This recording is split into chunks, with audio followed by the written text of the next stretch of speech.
ओशो साहब ने तो अपनी किताबों में ये पूछा, ऐसे भी पूछा, वैसे भी पूछा, इशारों से भी पूछा,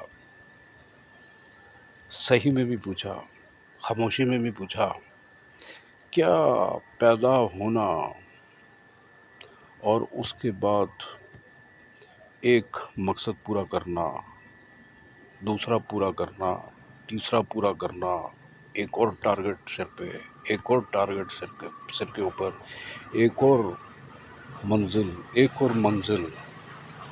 अपना कुछ पता नहीं। अपने लिए हम नहीं पैदा हुए थे।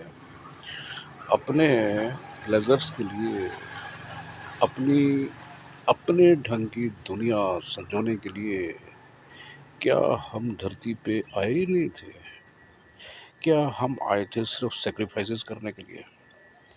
क्या हमें इतना कुछ चाहिए था कि हम अपने को तो भूल ही गए और सिर्फ टारगेट्स के लिए जिंदा रहे? ऐसा करेंगे तो ऐसा होगा। फॉर एग्जाम्पल, किसी भी मॉल में जाएं या सड़क पे जाएं, एडवर्टीजमेंट आपको देखने में मिलेगी न्यूज़पेपर में, ऐसे वैसे रिझाने की खातिर, इसके साथ ये फ्री, उसके साथ ये फ्री, उसके साथ 35% डिस्काउंट। क्या हम अपने को इसी में उलझा के रह गए? ओशो पूछते हैं, क्या इसके बाहर कोई दुनिया नहीं थी? इसके बाहर कोई दुनिया नजर ही नहीं आई या देखने का ख्याल नहीं किया? नजर भी आई तो हमने नजर पलट ली। हमें कोयल की आवाज क्यों नहीं आती? हमें गुलाब की पंखुड़ियां जब नजर आती हैं तो चूमने को उनका दिल क्यों नहीं चाहता? हमारा उनको चूमने का दिल क्यों नहीं चाहता? जब सागर के किनारे हम बैठे होते हैं तो उसमें जो लहरें एक दूसरे का पीछा करते हुए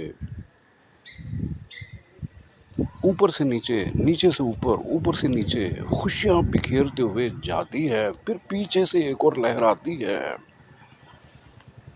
मानो सारी दुनिया की खुशियां उस सागर ने समेट के दे दी थी इन लहरों को।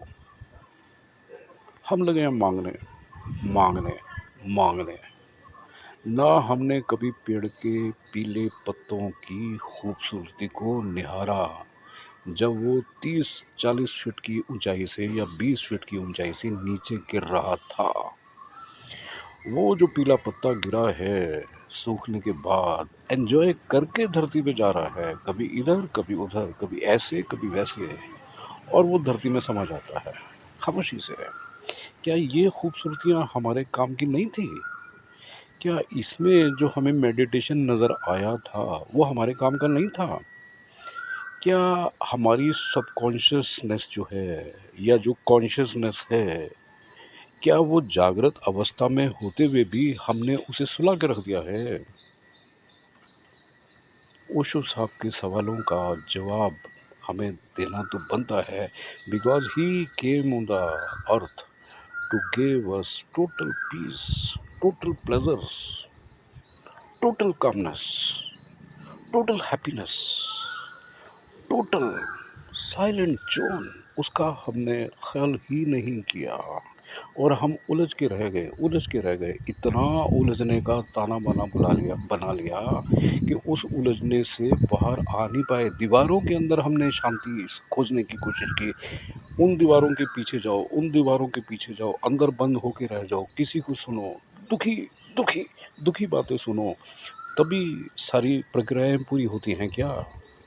पेड़ों के नीचे बैठ के, कोयल के करीब बैठ के कुछ हासिल नहीं होता है क्या? चांद की रोशनी के सामने बैठ के क्या कुछ भी नहीं मिला करता? मेरे को सब्सक्राइब कर दी। ये सारे ख्याल ओशो के हैं जो मैंने पढ़ने के बाद आपसे पूछे थे। आप कमेंट्स में लिखें इन बातों का जो कि ओशो द्वारा कही गई थी और मैंने पेश की है, उनका जवाब, उनका हिसाब किताब आपके पास क्या है?